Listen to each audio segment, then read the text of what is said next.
we're not in Kansas anymore. Like that.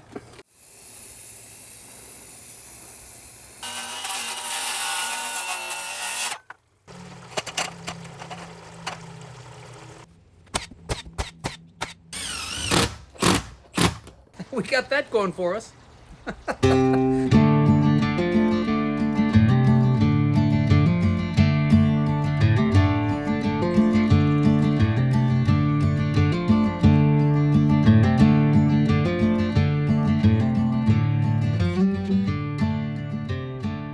Welcome to Life on the Moose, and welcome back if you've been here before.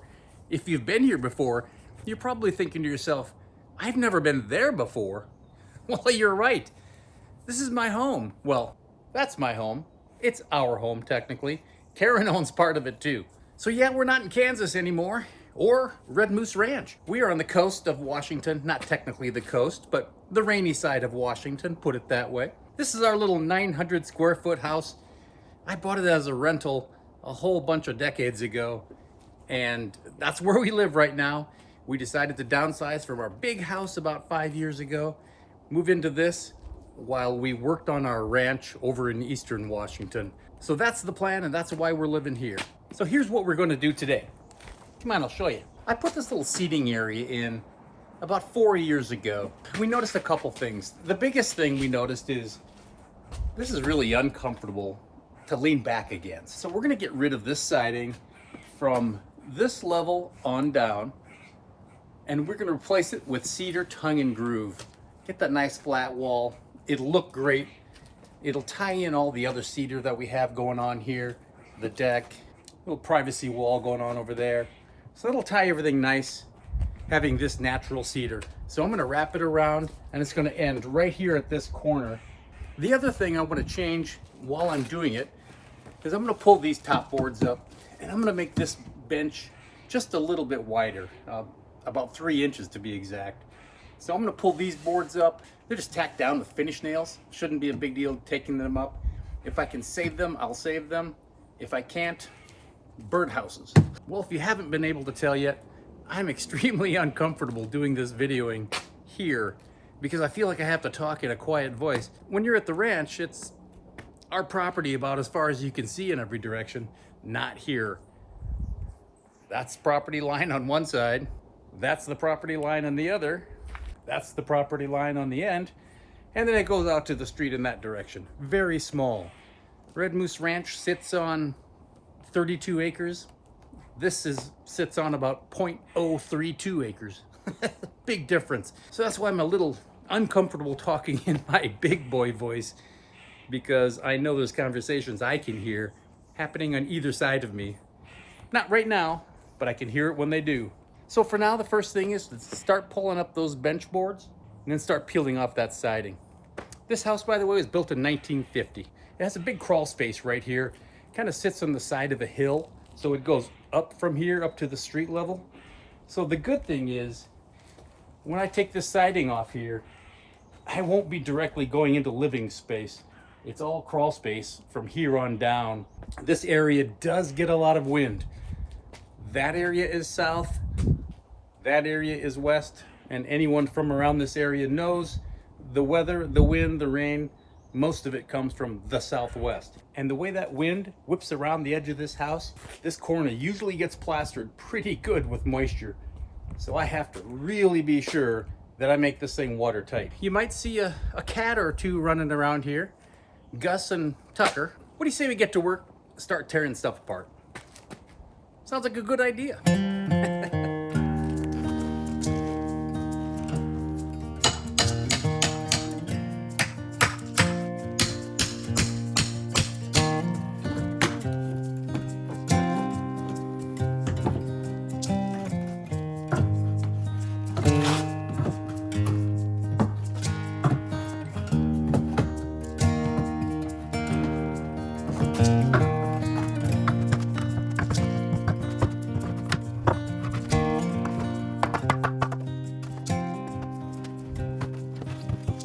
And just like that, it started raining. Wasn't supposed to rain today. That's another reason I don't like the western part of the state. Okay, I gotta take a break. Okay, it stopped. Fingers crossed. Let's get back at it. Oh, there's Tucker. Here's my wildlife around here. That's Tucker. There you have it. Let's get back to work.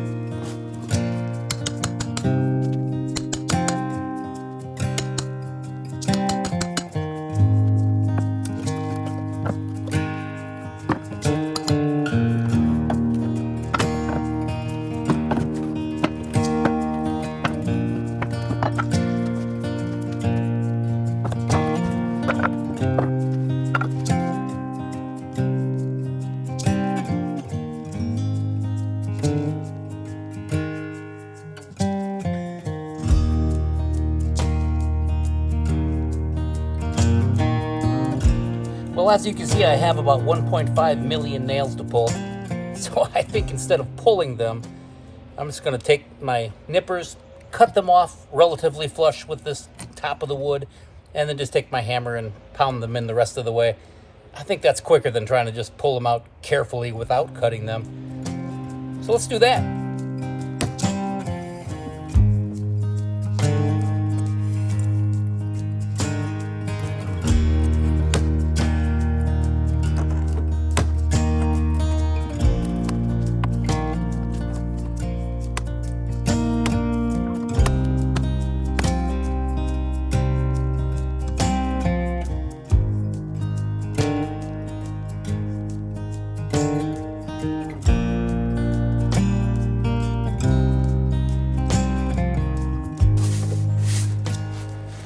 Okay, well luckily my siding, those cedar shingles sits on top of the framing, so at least I don't have to remove any of that framing there. So I do have a caulk line right there that I do want to cut.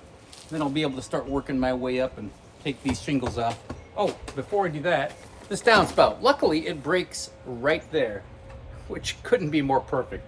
This is a little bit banged up. I'm not sure what happened to this. So I'm just going to replace it from here on down and maybe paint this brown or something to more match the cedar. Let's keep working.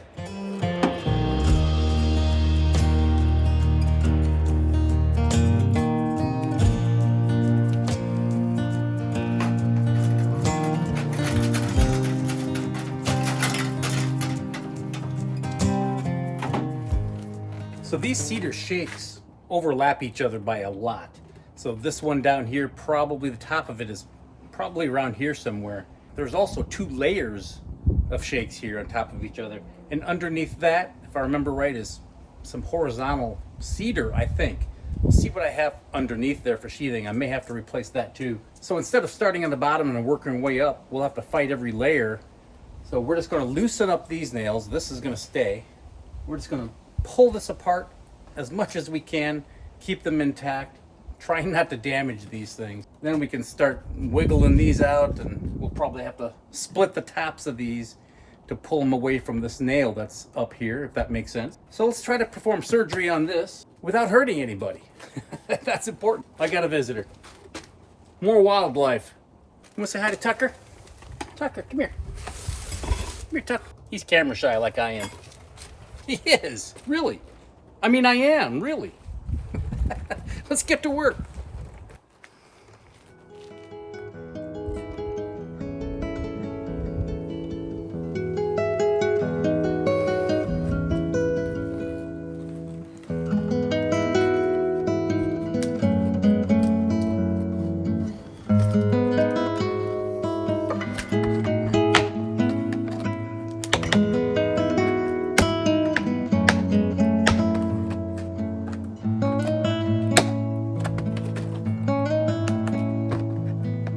Stuff is very brittle, so I'm trying to be very careful.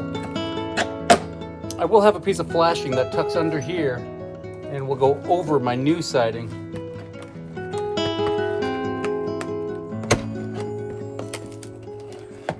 I noticed when I pried these away, Some of them are pulling that both layers, like this one right here. You can see that both layers came with it.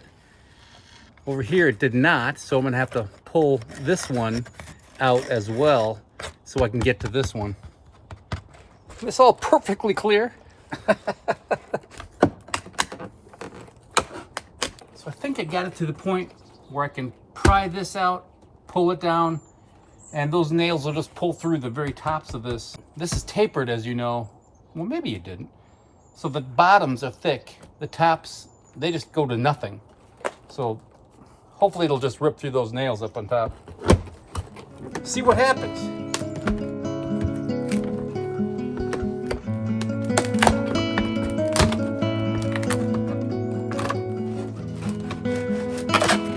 Like that. That's what I was talking about. Just pulled right through that nail.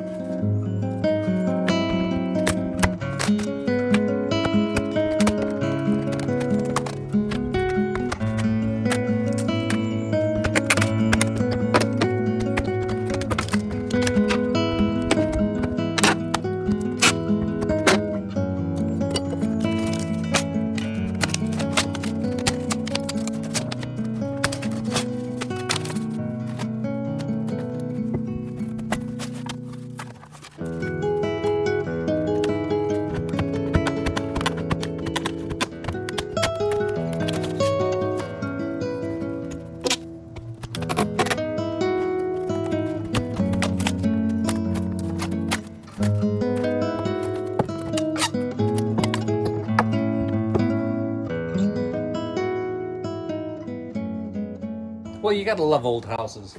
And by love, I mean be kind of annoyed with. When you stand back here and generally look at those shakes, they look level enough. They look okay. But check out that gap underneath the window right there. Notice how that's much wider over on that side? I think that's because originally, back in 1950, this was probably a porch. And then they enclosed it later. So being a porch, this is going to have an angle to it away from the house. So what they probably did in those days is they just lined up these shakes even with that porch. And so now everything goes downhill from here. So how am I going to make that up on the tongue and groove? I don't know exactly. One thing I did see, there's a little bit of a bow right above my hand, right here. One thing I'm going to do to kind of correct a little bit of this is just run my skill saw along here, and I'll take just a tad bit more off of this side, take this kind of hump out of here, and then we'll end up at 0 over here. That'll help a little bit. Probably won't do it all, and these boards just may have to be at an angle to some extent. Is that going to be the end of the world? I don't think so. I hope not. That outside layer is about an inch lower, so I do have a little bit to play with. But from this corner to that inside corner, it's about 1.5 inches difference as far as the shakes go. But we do what we have to do, right? And of course I'll have to replace this. I did buy some cedar so I can replace that little vent cover there. Well, let's try to straighten out this old house as much as we can, and then we'll keep going.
Well, I have this cleaned up about as far as I can go right now. Check out the quality control back in 1950. This is tongue and groove right here. Check out those gaps. Yeah, not quite matching up. That's a little better. Oh, what's this? Well, it was rotted out. When I put the deck on, I had discovered some rot under here, so I took it apart, put new wood under there, and it's all nice and dry, so at least that stuck, and that was about 4.5, 5 years ago, something like that. No leaks that I see, so that's a good thing. Today's Labor Day, by the way. The store's not open, and the store has the tongue and groove I'm gonna get. So other than that, I think I'm about wrapped up for what I can do right now. So you stay put, and I'll see you very soon. Well, it's a new day. I have what I need. I ended up getting what they call channel siding. I'm not even exactly sure what the difference is between this and shiplap, but you see right there, that's what it is. It's gonna overlap each other. This is the rough side. That's a lot of times probably more typical than that, what you see in the outside. But I'm gonna go ahead and use this side of it, which is nice and smooth, a lot softer for your back when you're leaning up against it. Plus, when you use this side, you have about, 3/4 of an inch of a gap. So it almost gives you that log siding look, which I don't want that. I want more of the finished look.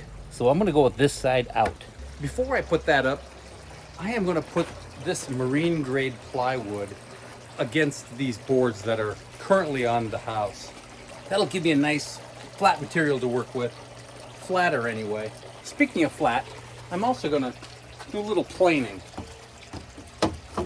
When I hold this level up like this, I'm not sure you can really get a good look, but there's a gap up here above my hand, almost 1/4 of an inch. I'm not opposed to maybe an 1/8 inch off top to bottom. That plywood will level it out to a certain extent. So I'm not worried about that, but where we have 1/4 inch, I want to take that out. And I'm going to do a little bit more caulking in the corner before I put that plywood up. Oh, also before I put the plywood up, I'm going to take this out. I'm going to put the plywood up without cutting a hole, and then I'll reach from the inside and then just mark it, cut it. Okay, well, let's keep working on this. What do you think? Are you having fun yet? So what do you think of the Western Washington edition of Life on the Moose? I know, not quite as fun, not quite as interesting to look at, that's for sure. You don't have that far away mountain scenery, but there's trees. We got that going for us. Well, let's get back to work.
Okay, now what do I do? I thought maybe you knew. So this flashing sticks up to about right there. So if there's ever going to be a leak point on this new wall, it's probably going to be right here. Most of leaks that happen on your house happen in a transition area, an inside corner or an outside corner, hip or valley in the roof. It's always a transition area, it seems like, where the leak happens. So what I'm going to do up here, I don't know if you can see, like right here, for example, there's this little hairline crack. I'm going to make sure those get caulked really well, because that crack in theory could be right over where two pieces underneath it meet. So next is plywood, kind of. First I got to put this trim up. I'm going to put this trim up on the corner. This one's going to be flat, and this little 1x2 is going to be on edge, and that'll serve as the outside edge of my plywood and my siding as I get there. And then I have one over here as well. This one is going to be up on end, and it'll tuck right up in there. And what I did is I put a little line at the end. I'm going to cut that, just put a little slit in that, so that the edge of the splashing can fit right down into that slit I make. That way it'll be nice and tight. Of course, it'll get caulked from there. Okay, well, this ought to be fun, because my plywood, of course, is square from the factory. Nothing here is square. Nothing is level, nothing is plumb. Welcome to a 1950s house. Of course, in 75 years, you can do a lot of settling and whatnot. The floors inside, they're not level, not at all. Okay, well, let's put up these trim pieces and then cut some plywood.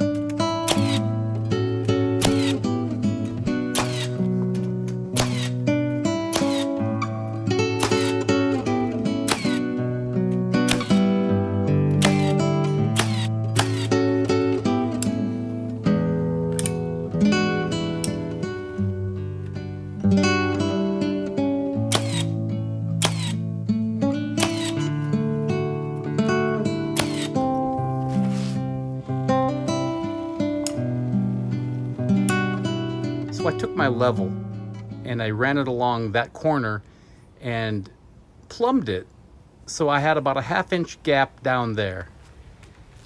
Luckily I did the same over here, and my gap was up there. So I have a perfect parallelogram, or close enough for perfect. So what I'm doing is transferring that 1/2 inch roughly right here along this edge, and this will go to 0 on that corner. And then I did the same thing over there, transferred everything over a 1/2 inch on this side, so that it should all fit when it's cut properly. If I cut it properly.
Okay, that one fit pretty well.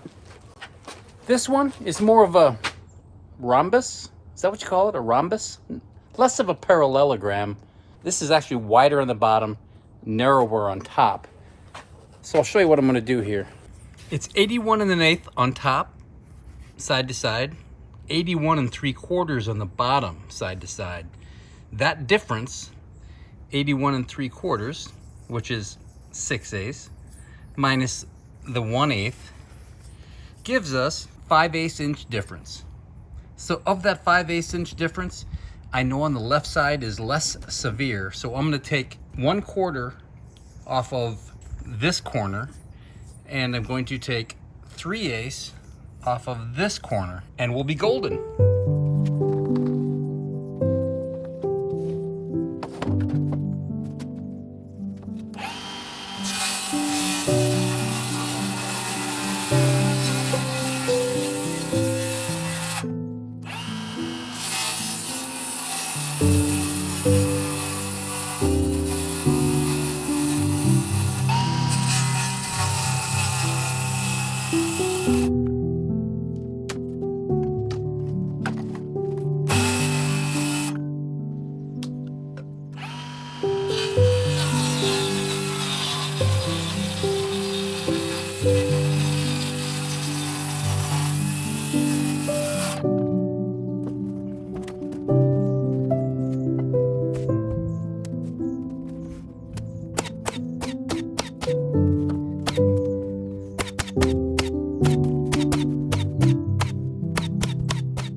Okay, the plywood is on. I'm gonna go ahead and caulk these 4 corners here, the vertical corners. Let that dry while we eat lunch. You wanna have some lunch?